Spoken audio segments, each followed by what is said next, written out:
All right, this is our last new material of the unit, and it's the second fundamental theorem of calculus. The first fundamental theorem of calculus we did a couple classes ago, and we saw how powerful and important it is. And the first fundamental theorem of calculus had to do with thinking about doing the integral of a derivative, or at least how antiderivatives and derivatives relate to each other and relate to integrals. Now, you'll see a bunch of problems here where we're doing the derivative of the integral of a function. So this d dx is saying do the derivative. This integral sign is saying do the integral. So we're doing the derivative of an integral of something. And we're going to see how that goes. So to begin, let's start by actually just doing this integral. We'll do it in order. Before we do the derivative, we need to do the integral. We do the inside first.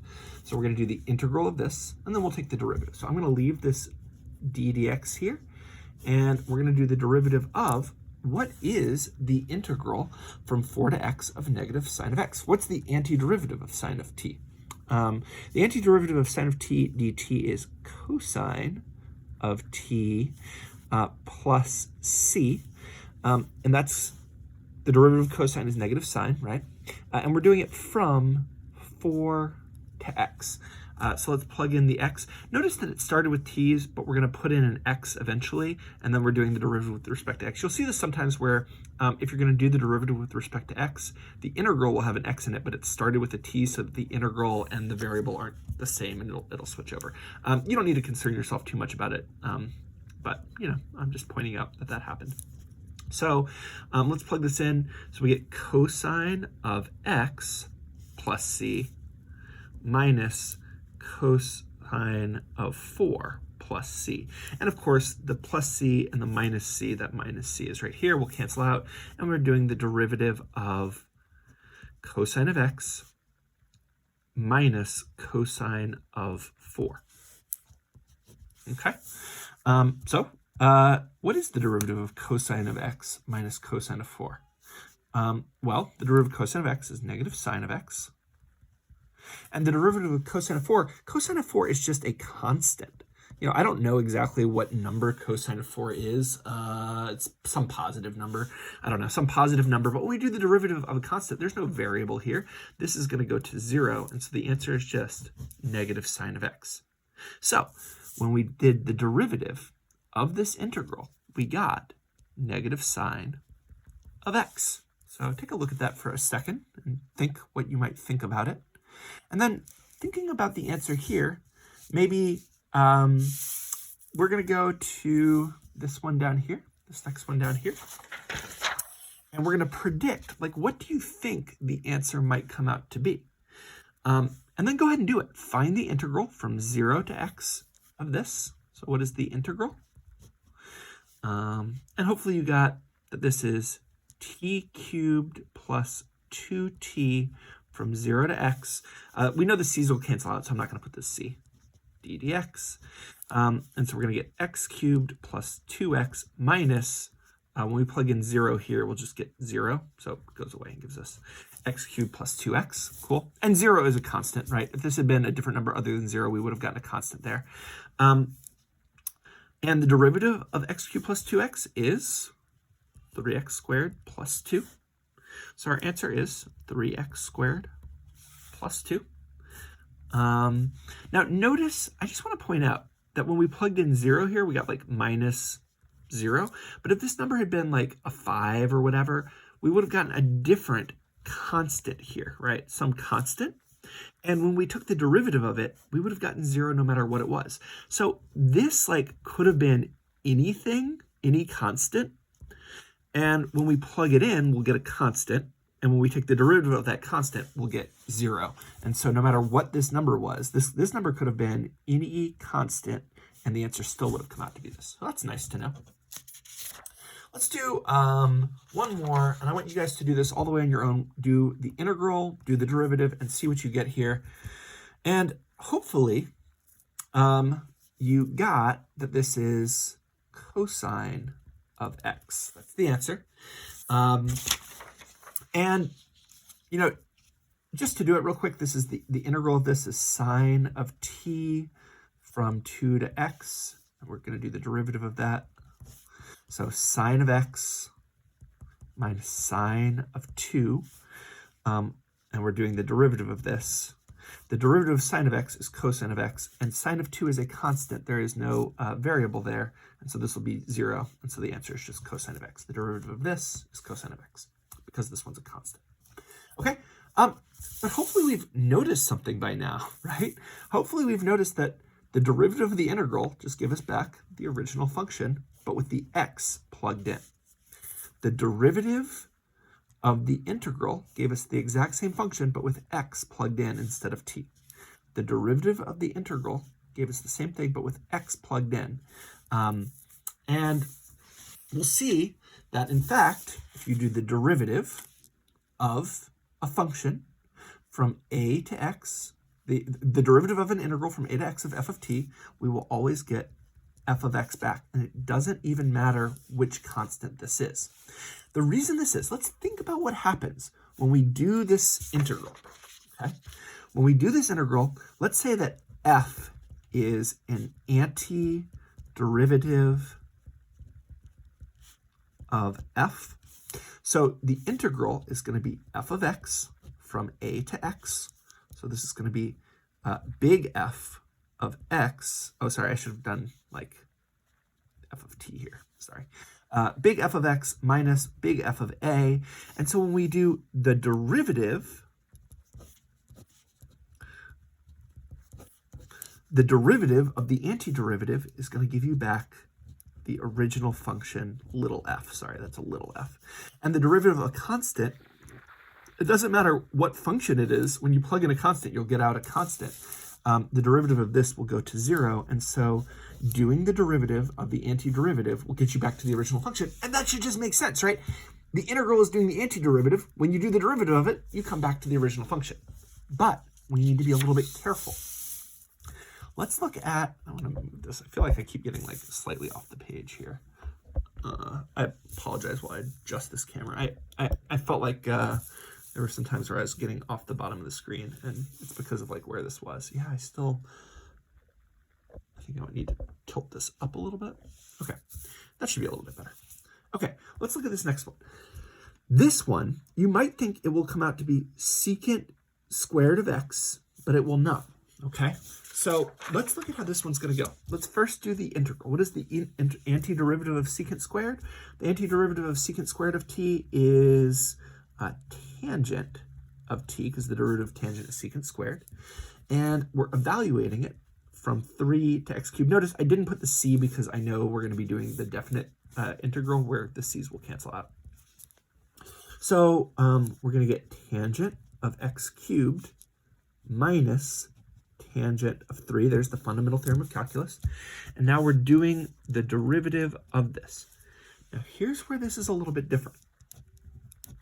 The derivative of tangent is secant squared. So here comes that original function back again. But we have to be careful here because this isn't just tangent of x, it's tangent of x cubed. And so the derivative is going to be secant squared of, we leave the inside alone, of x cubed, but times the derivative of the inside function, okay? This one will still be a constant and will go to 0. But notice that our answer will now be secant squared of x cubed times 3x squared. So it didn't come out exactly like these other ones where it just like stayed the same function. And this should make sense. It's because of the chain rule. If we plug in a function that isn't just x, well, that's the function that's going to get plugged in here, okay? And we saw that here because we plugged it in, and then when we do the derivative of a function that isn't just x will stay inside of it, and we'll have to multiply times the derivative of that function. So I kind of want you to just predict, what do you think the answer to this one will be? You might not get it right, and that's okay. But what do you think the answer to this one will be? And let's do it and see if our suspicions are confirmed. So let's do the integral of cosine. The integral of cosine is sine from 0 to 2x. We're going to do the derivative of that. So this is sine of 2x minus sine of 0. Sine of 0 is 0, but it doesn't actually matter what the sine of it is. It's just a constant. And so the derivative of sine of 2x we have to use the chain rule because of that inside function. So the derivative of sine of 2x is cosine of 2x times 2. And we usually put the 2 in front. And I really considered doing that before, but I didn't up above. So, and this one goes to 0, right? So here, the 2x ends up going inside of this. This is going to be cosine of 2x. And we have to multiply times the derivative of this. So 2 cosine of 2x. And that's because, let's look at this generally. If we're doing the derivative of the integral of a function that's going to a function, not just x. So remember, up above, if it's just going to x, you just like plug in the x, cool, we're done. But if it's going to a function, okay? If it's going to a function, what's going to happen is we will do the antiderivative of this. So the antiderivative of little f I will call big F, and it's going to be a big F of t, I apologize, from a to g of x, and then we're going to do d dx. And the fundamental theorem of calculus says we will plug in this one, so f of g of x minus f of a, and this one is a constant. And when we do the derivative of f of g of f, this is a chain rule. This will always be a chain rule. And here's the inside. It's the derivative of the outside. Well, the derivative of big F, remember, f is an antiderivative of little f. So the derivative of big F is just little f, and the chain rule says we leave what's inside of it alone, times the derivative of the inside, which is g prime of x. Okay? So, and this one will always go to 0. So this will always give us, you will plug in whatever function this is, f of g of x, times you'll do the derivative of that inside function. And it's because when you do the antiderivative, you'll have to plug in this function, and when you do the derivative of it, you'll have to use the chain rule. So thinking about that, what will the answer be for this one? Let's use, instead of doing the integral, which is going to be annoying because doing the integral of square root of t, you can do it, it's just annoying. And then the chain rule would be annoying. Let's just do what this says it will be. The answer is going to be, we're going to plug this in. So square root of sine of x times, we need to do the derivative of that inside function. The derivative of sine of x is cosine of x. That's the answer, and we're done. It's so much easier. I mean, look, you guys want to do well, we can do it the long way. Let's do it the long way. What is the antiderivative of square root of t? Well, this is, so the integral of t to the 1/2 power, we're going to rewrite it as a power. We're going to raise the power by 1 and divide by the power, right? And we're going to go from 1 to sine of x. And we'll do that derivative. So we plug in sine of x, and we get 2/3 sine of x to the 3/2. I'm not going to simplify it yet. Minus 2/3 of 1 to the 3/2 power. This is just 1. It's a constant. And when we do the derivative, the 3/2 will cancel out. 3/2 times, we'll do power rule. This is a chain rule thing. So we do the derivative of the outside. This is something to the 3/2 power. 3/2 times 2/3 is just 1. And we'll leave the inside alone and lower the power by 1. So instead of 3/2, it'll be 1/2. But when we do it, this was a chain rule. This is something to the 3/2 power, so we have to do times the derivative of the inside function. And this one will go to 0. So this is square root of sine of x times cosine of x, which, guys, that's what we got up here. This was just a lot faster. So the second fundamental theorem of calculus, one thing it can do is save us a ton of time, which is great. But the best thing about it is that we'll be able to do things we couldn't do otherwise, and I'll show you that later. So try this one on your own. What is the derivative of this guy?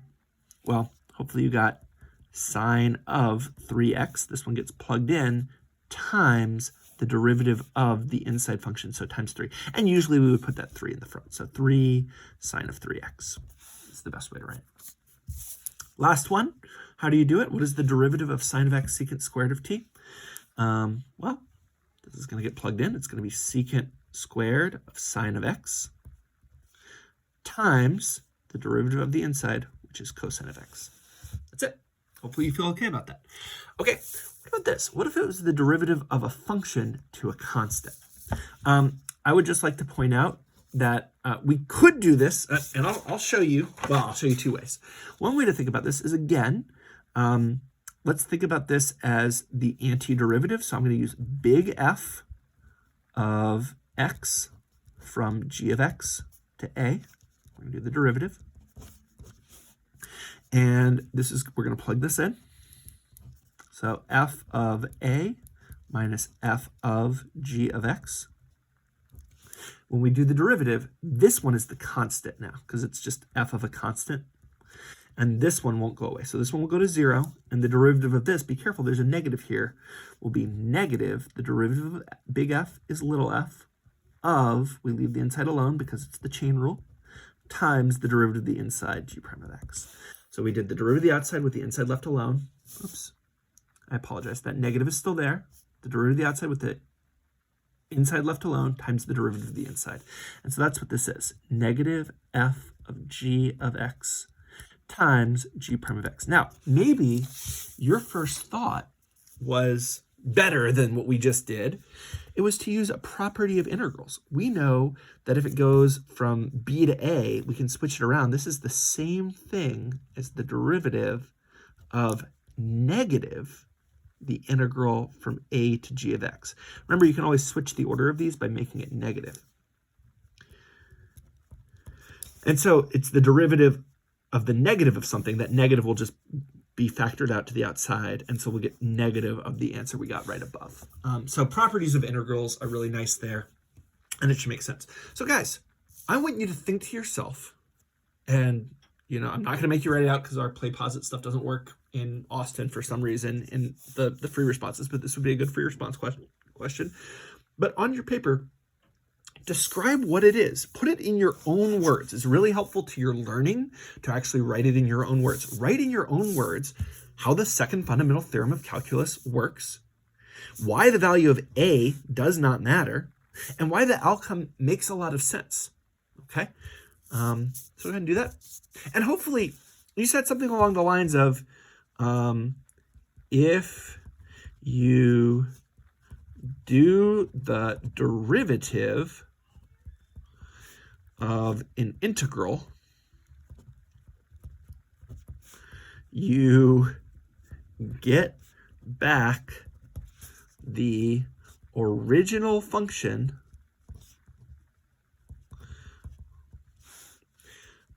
sometimes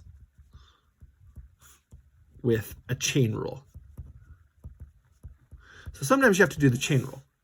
The a doesn't matter, so a doesn't matter because the derivative of any constant is 0. So, when we do this antiderivative and we do the derivative of it, we'll get back to the original function. Now, if there's a function we plugged in along the way, we'll have to do the chain rule, right? And this function will get plugged in. And so we have to do the chain rule sometimes. But this a part will get like some antiderivative with a plugged in, but that'll be a constant, and the derivative of any constant is 0. And hopefully this just makes sense. Remember, the first fundamental theorem of calculus said that if you do the integral of a derivative, it'll get you how much the original function changed by. So the integral of a derivative kind of cancels out, and the derivative of an integral kind of cancels out. We have to be a little careful. Now, guys, all these examples up above, we could do the long way. But now we're going to get into ones where we cannot, you literally can't do this integral. I don't know what this integral is, and I don't know how to do it. But what I do know is that there is some antiderivative, and I'm going to call it big F of t. That's the antiderivative of this. I don't know how to find this. I don't know how to do this, guys. Maybe you do, or you will one day, but I don't. And it's the integral from 1 to x, right? And we're going to do the derivative of this. And so this is big. I'm saying I don't know what this antiderivative is, but it doesn't matter that I don't know what the antiderivative is, because when I do the derivative of it, right, what's going to happen? Well, the derivative of the antiderivative will get me back to sine of square root with x inside of it. So it'll be this with x inside of it. And then this one will go to 0.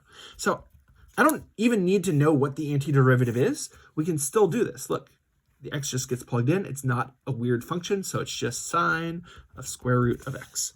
Okay, so this next one. What is the derivative of this integral? And hopefully we see that we're just going to plug this guy in. And it's going to go into both of these t's. So 1 over 1 plus x squared plus x squared squared. When you do a power to a power, you multiply the power, so x to the 4th. Times, remember we have to do the chain rule here, times the derivative of the inside function, which is 2x. And so usually we would put 2x over 1 plus x squared plus x to the 4th. This is usually how we would write our answer. Hopefully we're feeling okay about that.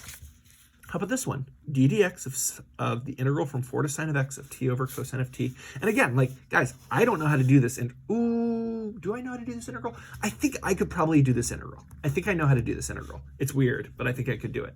And I'll teach you guys later a technique to do this. But this one, I know I don't know how to do. Like, there's no quotient rule for integrals, and there's no way to rewrite this as a power rule. I know I can't do this antiderivative, but it doesn't matter because I can still use the fundamental theorem of calculus. So go ahead and do that. So the derivative of this integral is, we're going to plug this in. So sine of x gets plugged in for t, and it gets plugged in for t down here. So this is cosine of sine of x. And then we have to do times the derivative of the inside. The derivative of sine of x is cosine of x. And this would usually be moved to the top. So sine of x, cosine of x over cosine of sine of x. And just to point something out here, nothing cancels out. This cosine of x does not cancel out with this cosine because it's not cosine of the same thing. This sine of x doesn't cancel out with this sine of x because here sine of x is inside of another function. So nothing cancels out. You have to leave it like this. Okay, let's practice a few of these before we move on. Let me give you a few to practice because I feel like 3 probably wasn't quite enough. Hopefully you feel good about them. Let's look at this. Here we have a function that is defined as the integral. And just to show you what's going on here, this is an area function, guys. This is saying, like, find the area from, let's graph this. Y equals square root of 3x squared plus 1. And we're going to graph it, let's graph from 0 to 5, sure. From -1 to 5. 6 is probably good enough.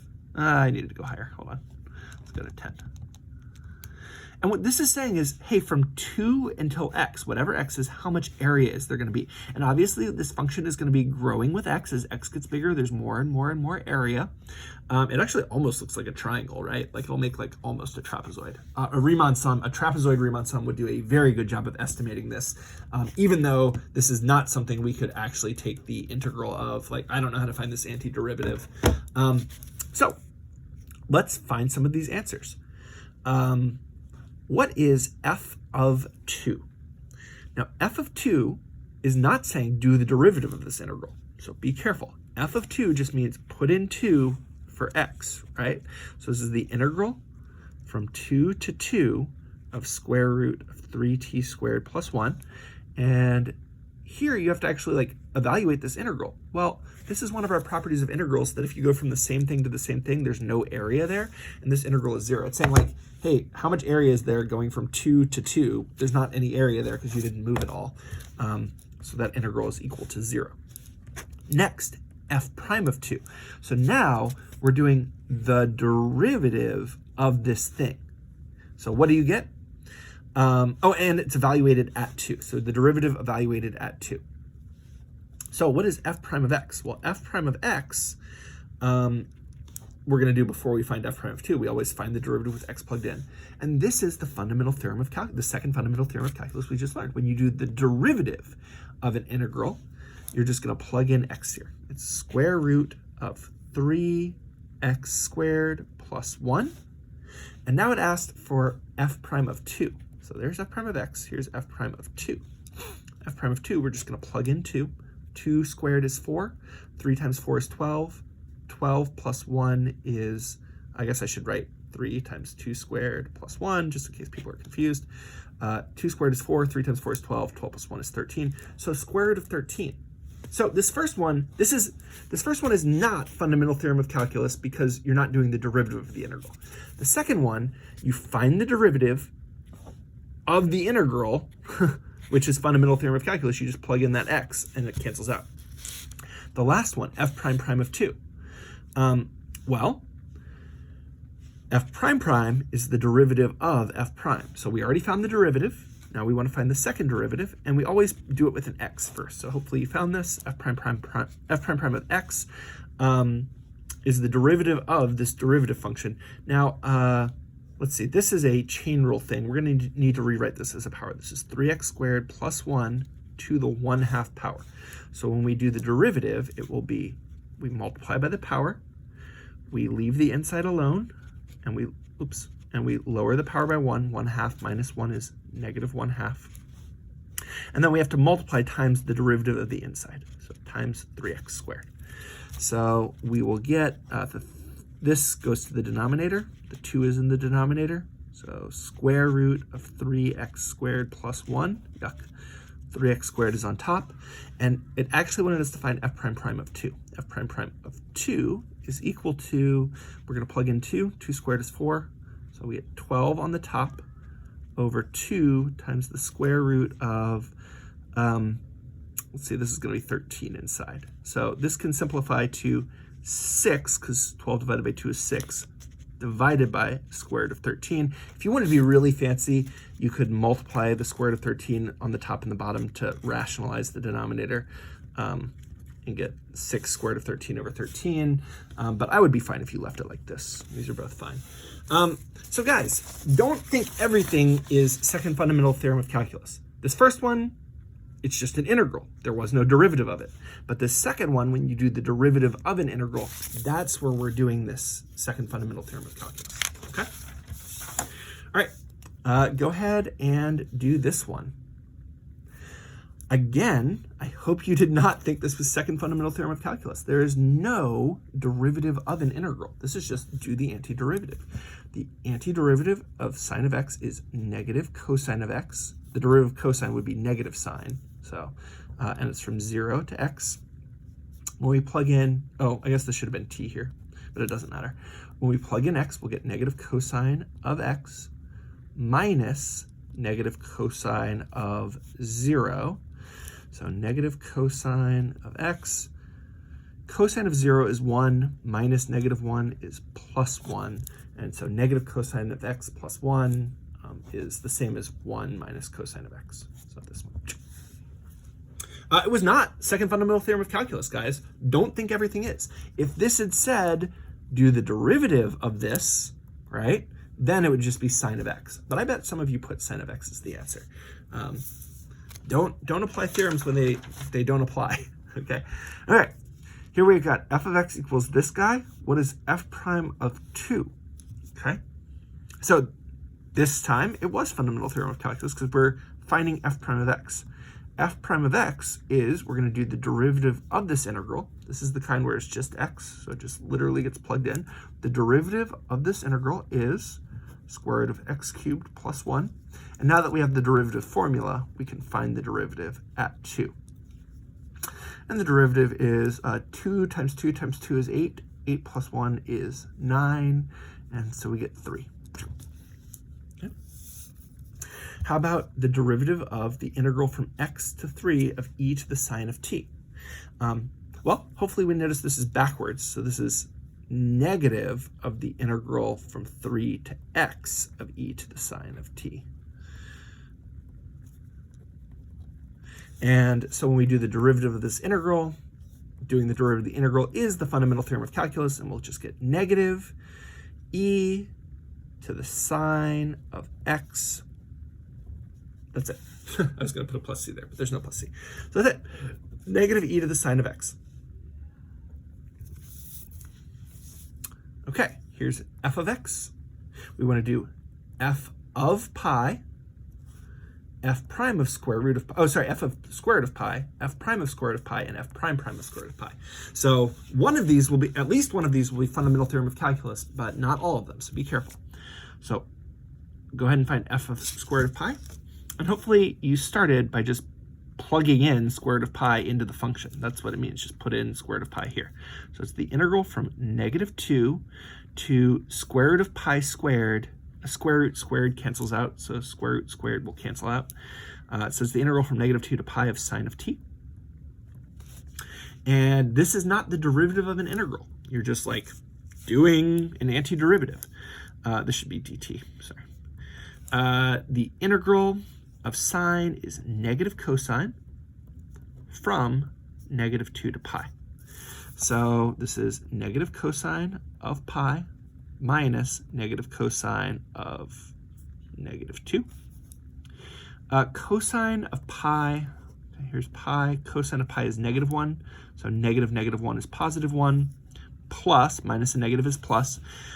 You can't simplify cosine of -2, well, you actually can, but it's just it. So 1 plus cosine of -2. There's actually a trick you might have learned in pre-calculus, which is that cosine of a negative is also equal to cosine of the positive. So I guess cosine of 2 would also be right, because cosine of -2, cosine of 2 both come out to be the same answer. They're both going to be weird. I have no idea what cosine of -2 is, but I know it's going to be the same as cosine of +2, right? So weird answers. So 1 plus cosine of 2, or cosine of 2 plus 1, whatever. Okay, how about f prime of square root of pi? Well, now we're doing the derivative of the integral. So we want to start out by finding f prime of x. So f prime of x, doing the derivative of this integral. This is fundamental theorem of calculus. The x squared will get plugged in, so sine of x squared times the derivative of the inside function. So this is one of those chain rule ones. That's f prime of x. And so f prime of square root of pi, we're just going to plug it in. And again, square root of pi squared is just pi. And here we're going to get 2 square root of pi. What is sine of pi? So here's a unit circle. Pi is over here. Sine of pi is 0. So 0 times 2 square root of pi is 0. F prime prime of square root of pi. Well, f prime prime of x we need to find first. So f prime prime of x. So we have to find the derivative of this function. And this is not fundamental theorem of calculus. It's just like doing the derivative of a function, right? And this is a product rule. We've got sine of x squared multiplying times 2x. So hopefully you did the derivative of the first one, which is cosine of x squared times 2x. That's chain rule. So the derivative of sine of x squared is cosine of x squared times the derivative of the inside, times the second one left alone, plus we leave the first one alone, so sine of x squared times the derivative of the second one, which is 2. Okay, that's f prime prime of x, so f prime prime of pi, square root of pi, sorry. We're going to plug in square root of pi, square root squared will cancel out, and we'll get cosine of pi times 2 square root of pi times 2 square root of pi, plus, here we get sine of square root of pi squared is just pi times 2.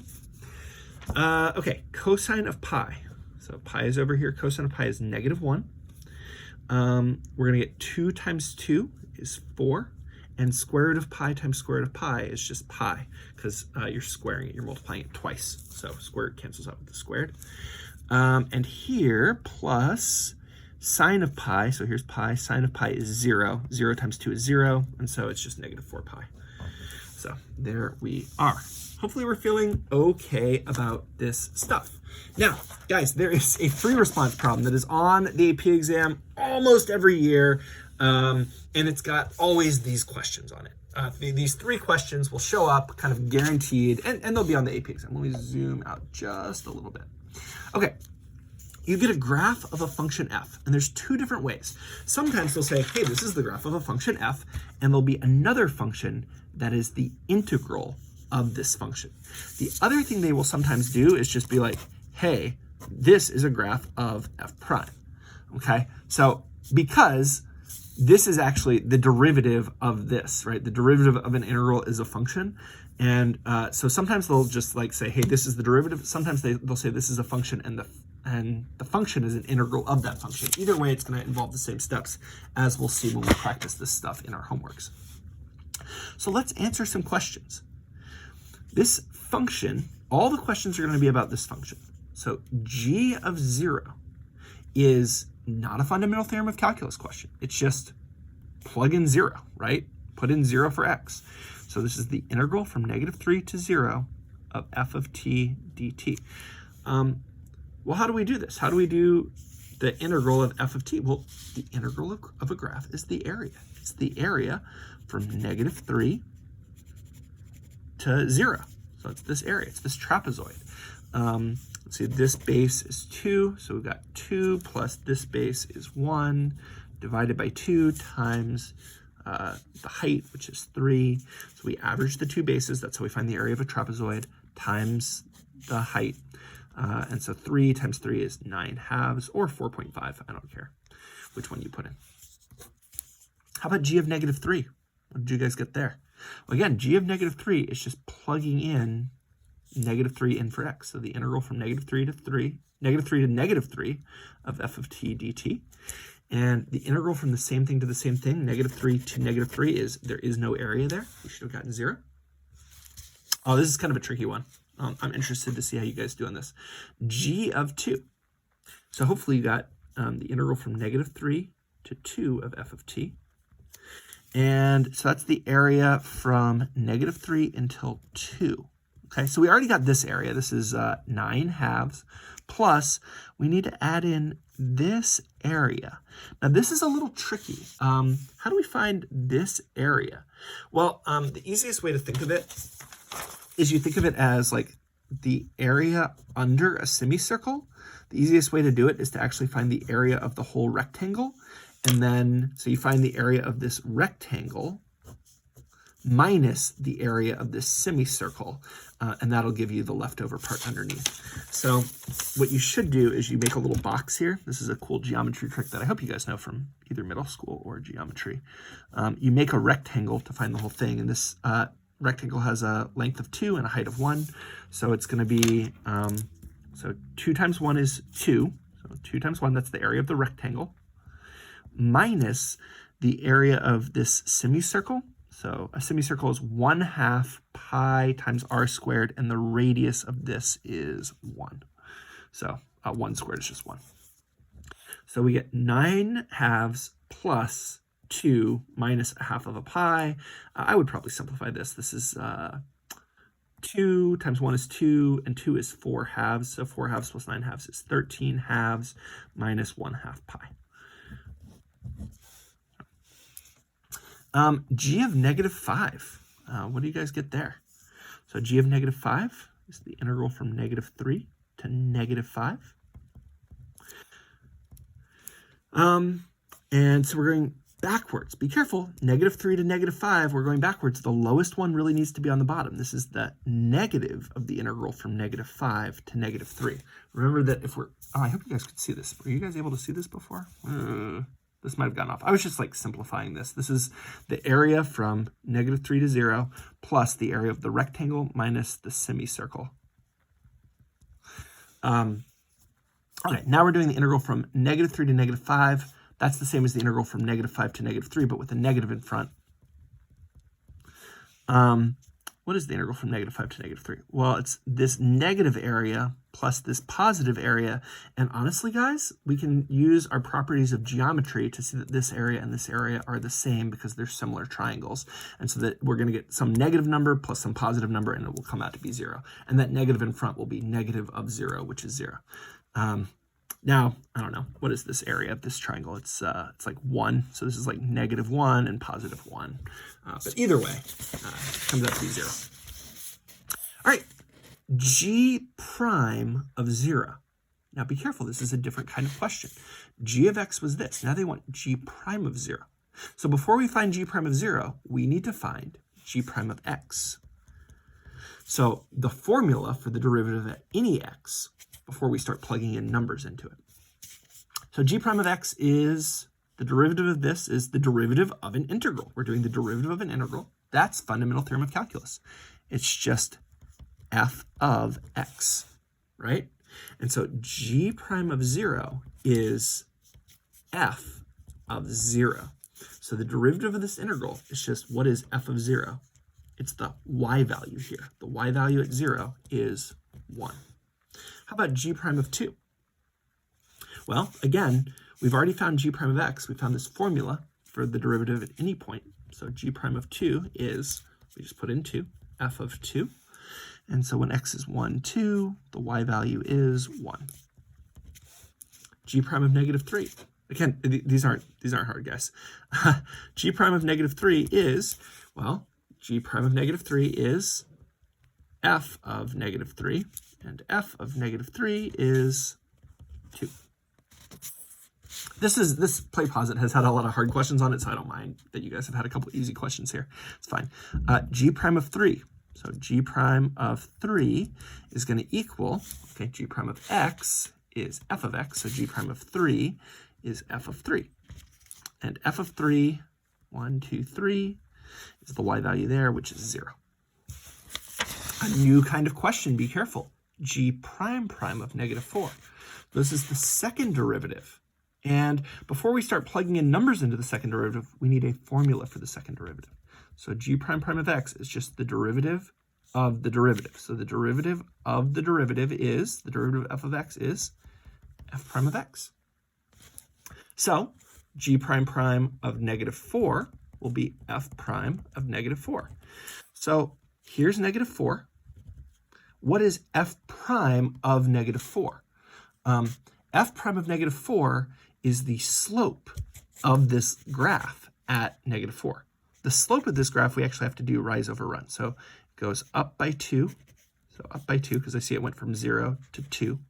And over by 1. So 2 over 1 is 2. So it's the slope of the graph, right?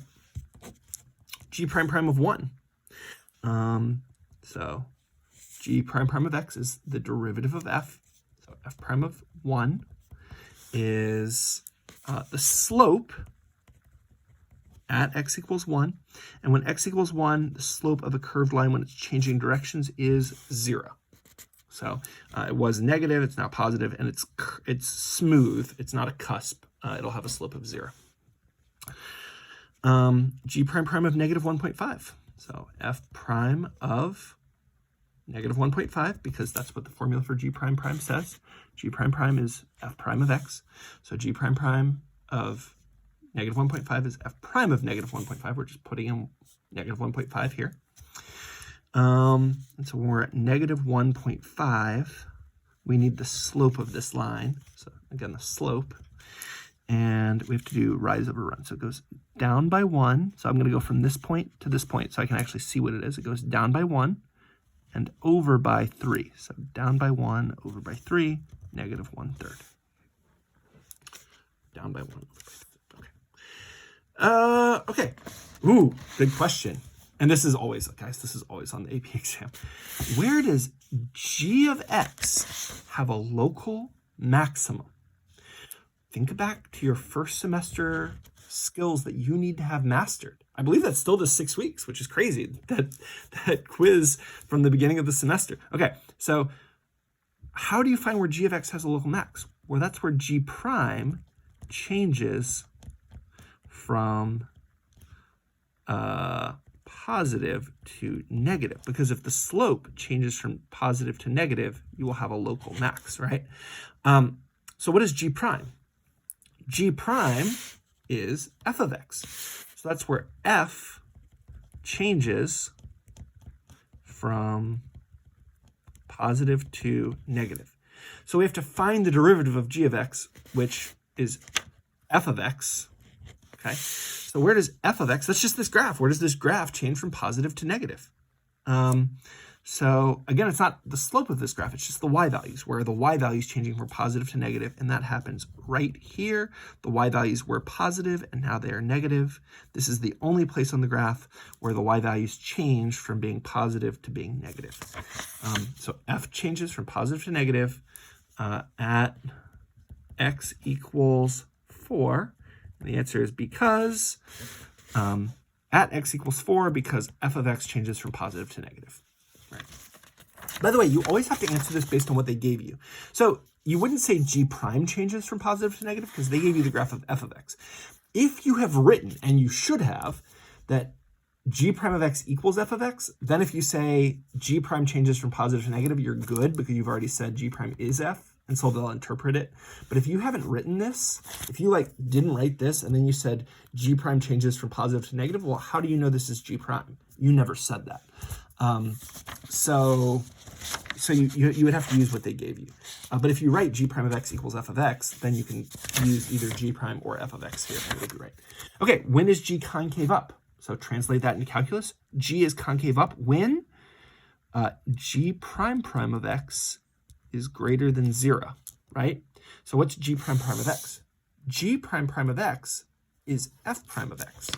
So that's saying f prime of x is greater than 0. And this is about f prime of x is the slope of the graph. So it's saying, when is the slope of this graph positive? Well, that's when the function is increasing.